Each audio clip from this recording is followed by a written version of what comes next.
దాడిని వెంటనే బడుగు బలహీన వర్గాల నాయకుడు భగత్ కుమార్ ఇంటిపై దాడి చేసే విధానాన్ని, బడుగు బలహీన వర్గాల నాయకుడు భగత్ ఇంటిని దుర్మార్గం చేసే విధానాన్ని జనం చెబుతా ఉన్నారు. మరి ఒక నిన్నటిదనక ప్రజాసేవలో ఉన్నటువంటి వ్యక్తి ఈ ఎలక్షన్ సమయంలో మీరు ఈ విధంగా రెచ్చగొట్టే పనులు కనుక చేసుకుంటుంటే ప్రజల మధ్య ఘర్షణ వాతావరణం ఏర్పడుతుంది. ఈ ఘర్షణ వాతావరణాన్ని క్రియేట్ చేసినటువంటి అధికారులు కూడా రేపు జవాబు చెప్పుకోవాల్సినటువంటి అవసరం ఉంటుంది. కాబట్టి చట్టబద్ధంగా న్యాయబద్ధంగా మీరు పనులు చేయాలి తప్ప అక్రమంగా అధికారం ఉందని చెప్పి అర్ధరాత్రులు చీకట్లో లేని సమయాల్లో మరి తలుపులు బాలగొట్టి తాళాలు బాలగొట్టి బయట వేసి ఈ చేసేటువంటి దుశ్చర్యను ఈ చర్యను ఎవరూ హర్షించడం లేదు. భారత తీవ్రంగా దీన్ని ఖండిస్తుంది. ఇలాంటి చర్యల్ని మేము సహించలేము. ఇది ఒక రకంగా మరి ప్రజల్లో అశాంతి వాతావరణాన్ని నెలకొల్పేటువంటి చర్యగా భావిస్తూ మరి ప్రభుత్వం ఇప్పటికైనా సరి అయినటువంటి పద్ధతిలో ఆలోచించాల్సిన అవసరం ఉందని చెప్పి మనవి చేస్తున్నాం. ప్రభుత్వ ఫండ్ను ఉపయోగించి మరి ఆయన కొంత దాన్ని డెవలప్ చేస్తే మరి దాన్ని ఓర్వలేక ఈరోజు నైటే అక్రమంగా ఆర్డీఓ గారు వచ్చి ఇన్వాల్వ్మెంట్ లేనటువంటి ఏదైతే ఒక డిపార్ట్మెంట్ ఉందో ఆర్డీఓ గారు వచ్చి ఎన్ఎస్పి వాళ్ళకు తెలియకుండా ఎమ్మెల్యే గారికి ఫోన్లో చెప్పి మరి ఆ రకంగా దాంట్లో ఉన్నటువంటి సామాన్లను మొత్తం కూడా బయట వేయటం ఇది దుర్మార్గమైన చర్య. దీనిలో ఇలాంటిది కుట్రలు ఏదైతే జరుగుతూ ఉన్నాయో నియోజకవర్గంలో బలహీన వర్గాలుగా ఉన్నటువంటి వాళ్ళందరూ కూడా చూస్తూ ఉన్నారు. జానారెడ్డి అభివృద్ధి వైపు పోకుండా ప్రశ్నించే గొంతుకల్ని మూయాలని చూస్తున్నారో నొక్కాలని చూస్తున్నారో ఇంతకంటే 10 రెట్లు తిరుగుబాటు స్టార్ట్ అవుతుంది. మీరు దయచేసి మీకు ఇచ్చినటువంటి అవకాశాన్ని ప్రజలకు సేవ చేయండి తప్ప ఇలాంటి కుట్రలు కుతంత్రాలకు దిగి మరి బలహీన వర్గాలను తొక్కాలని చూస్తే మీకే నష్టం జరుగుతుందని చెప్పి ఈ సందర్భంగా తెలియజేస్తా ఉన్నాను. నాగర్ సాగర్లో ఉన్నటువంటి బడుగు బలహీన వర్గాలు అన్ని జాతులు కులాలు మొత్తం చూస్తూ ఉన్నారు ఇది చేసే దుర్మార్గ చర్యల్ని. ఖచ్చితంగా రేపు రాబోయే ఎన్నికల్లో ఇది ఖచ్చితంగా అధికార పార్టీ వాళ్ళు అనుభవిస్తారు ఇటువంటి చర్యలు. ఎందుకంటే గెలుపుకోవడం సహజము రాజకీయాలల్లో, కానీ ఓడిపోయిన తర్వాత గెలిచిన తర్వాత ఈ రకంగా కుట్ర చేసుకుంటూ మరీ కుట్ర సాధించి ఏదో చేస్తాము దీనివల్ల భయభ్రాంతం గురి చేసి నాగర్ సాగర్ నియోజకవర్గంలో మరి తెరాస బీఆర్ఎస్ పార్టీని మరి ఏదో భయభ్రాంతం గురి చేసి కార్యకర్తలు రేపు ఎలక్షన్లో పాల్గొని కూడా చేద్దామని కుట్రపూరితంగా చేస్తున్నారు. కాబట్టి అది చాలా తప్పు వాళ్ళు చేసే పనులు. దీనికి ఇంకింత రెట్టింపు ఉత్సాహంతో వీళ్ళు చేసే చర్యలకు ప్రజలు గమనిస్తున్నారు. వాళ్ళు ఖచ్చితంగా రేపు బీఆర్ఎస్ అన్నట్టు వండుకుంటూ మరి ఖచ్చితంగా నొమ్ముల భగత్ గారు అన్నట్టు వండుకుంటూ వాళ్ళకి న్యాయం జరిగే వరకు పోరాటం చేస్తామని చెప్పి ఈ సందర్భంగా తెలియజేస్తుంది.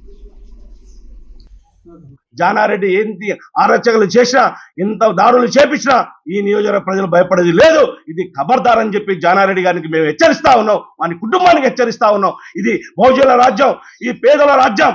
మీరు భయం పెట్టించి కేసుల పాలు చేసి ఇట్లాంటి దుర్మార్గం పనిచేస్తే మీకు బొంద పెట్టేది రేపు ఎలక్షన్లో తేలిపోతుందని చెప్పి మీ రఘువీర్ని డిపాజిట్ రాకుండా చేయడానికి మేము సిద్ధం ఉన్నాం. ఖబర్దార్ జానారెడ్డి, ఇప్పటికైనా మీరు మార్చుకొని జనంలో పని చేసుకుంటూ అభివృద్ధి పని చేయాలి తప్ప మీ సొంత ప్రభుత్వాలకు మీ సొంత అవసరాలకు మీరు చేస్తా ఉన్నారు. ఇలా భయపెడిస్తే ఇట్లాంటి చిన్న నాయకులంతా మా ఇంటి చుట్టూ వస్తారు అనుకుంటారు, కానీ మీ ఇంటి చుట్టూ కాదు. నీ చెంచాలకు అందరికి ఇంటింటికి అందరికి ఇల్లు ఇచ్చిన సాగర్లా వాళ్ళకు ఒక న్యాయము, నువ్వుల భగత్కు ఒక న్యాయమా అని చెప్పి నేను అడుగుతా ఉన్నాను. అలా సాగర్లో ఉన్న క్వార్టర్స్ నీకెట్లా ఉన్నదో నువ్వుల భగత్ కూడా అదే విధంగా ఉంది. ఇది నీ తాత సంపాదించిన ఆస్తి కాదు నువ్వు ఉండేది, అది కూడా ప్రభుత్వ సొమ్ము, ప్రభుత్వ ఇల్లు అని చెప్పి నేను చెప్తా ఉన్నాను. అది కూడా భగత్ సొమ్ము కాదు, అది కూడా ప్రభుత్వ సొమ్మే. కాబట్టి భగత్ ఉంటున్నా ఇంట్లో నీకొక న్యాయం, భగత్కు ఒక న్యాయమా? నువ్వు రీసెంట్ గానే ఒక 4-5 సంవత్సరాల క్రితమే హాలీలో ఐటీఐ కాలేజీని నువ్వు కబ్జా చేసింది నిజమా కాదా? నువ్వు ఈ సందర్భంగా నేను జానారెడ్డి గారిని హెచ్చరిస్తా ఉన్నాను. ఐటీఐ కాలేజీ పిల్లలు చదువుకునే రోజుల్లో నువ్వు పిల్లల్ని దూరం పంపించి ఆ కబ్జా చేసింది ఇవాళ ఆ ఇంట్లో వేలుతుంది నీ పిల్లలు కాదా? అట్లా నూముల కుటుంబం ఏడ కబ్జా చేయలేదు, ఏ ఇంట్లో ఎవరిని దోచుకోలేదు. వాళ్ళ ప్రజల కోసమే పనిచేస్తారు, ప్రజల కోసమే నిలబడతారు తప్ప ఇంకో ఆలోచన చేరు. నూముల కుటుంబాన్ని మీరు ఏదైనా ఇన్నుంచి ఎలగొడితే మాకు అడ్డం రారు.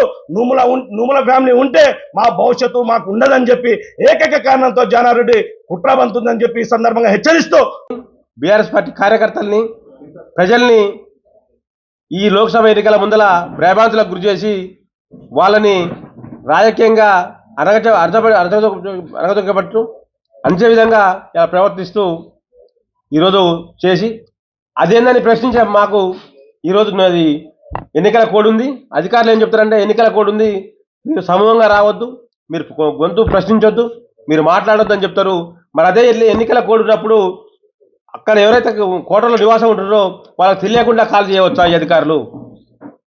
ఆ ప్రశ్న అడిగితే అది ఎన్నికల కోడ్, ఎన్నికల నియమాలకు వస్తుంది. కేసులు అయితే ఈరోజు బీఆర్ఎస్ పార్టీ కార్యకర్తలను కానీ నాయకుల్ని కానీ భయభ్రాంతులకు గురి చేసి ఈరోజు రాజకీయంగా లబ్ధి ప్రయత్నం కాంగ్రెస్ పార్టీ చేస్తుంది. ఇది ఖచ్చితంగా ఇది ప్రజలంతా గమనిస్తున్నారు. రేపు జరగబోయే ఎన్నికల్లో ఈ అణచివేత ఇదే అధికమైతే ఖచ్చితంగా మీకు బుద్ధి చెప్పే కార్యక్రమం జరుగుతుంది. బుద్ధి చెప్తానికి సిద్ధంగా ఉన్నారు. కానీ ప్రజలు మోసపోయి దొంగ హామీలకు మోసపోయి ఈరోజు కాంగ్రెస్ ప్రభుత్వానికి అధికారం ఇచ్చిండ్రు, ఏదో మంచి చేస్తారని. కాంగ్రెస్ ప్రభుత్వం వారు అభివృద్ధిలో పాటుపడి అభివృద్ధిలో మాకంటే ముందు ఉండడానికి ప్రయత్నం చేయాలి. అంతేగాని ఇలాంటి చిల్లల మన రాజకీయాలు చేసి ఏదో ఈ రకంగా మా మాజీ ఎమ్మెల్యే గారిని ఇబ్బంది పెట్టి, ఎందుకంటే సాగర్ క్వార్టర్స్ లో అందరు కూడా ఉన్నారు, వివిధ పార్టీల వాళ్ళందరూ కూడా ఉన్నారు. వాళ్ళందరి కబ్జా చేసినటువంటి క్వార్టర్స్ కనిపించకుండా మా ఎమ్మెల్యే మాజీ ఎమ్మెల్యే గారి క్వార్టర్ ఒక్కటి ఎట్లా కనపడుతున్నది? దీని అందరూ కూడా నాగార్జున సాగర్ ప్రజలు గమనిస్తా ఉన్నారు. ఖచ్చితంగా రాబోయే కాలంలో వాళ్ళకు చెప్పబెట్టుగా వాళ్ళకు బుద్ధి చెప్తారని చెప్పి ఈ సందర్భంగా చేస్తున్నాను. ఇలాంటి సంస్కృతిని అలవాటు చేస్తే రాబోయే కాలంలో ఖచ్చితంగా మా టీఆర్ఎస్ ప్రభుత్వం వస్తుంది. అప్పుడు ఇంతకంటే ఎక్కువ కూడా జరిగే అవసరం ఉంటుంది. కాబట్టి మీరు అందరూ కూడా గమనించి అలాంటి పాటుపడకుండా అభివృద్ధికి పాటుపడండి, అభివృద్ధి చేసే దాంట్లో ముందుండండి. అంతేగాని ఇలాంటి చిల్లర రాజకీయాలు చేస్తే మాత్రం బాగుండదని చెప్పి ఈ సందర్భంగా నాగార్జున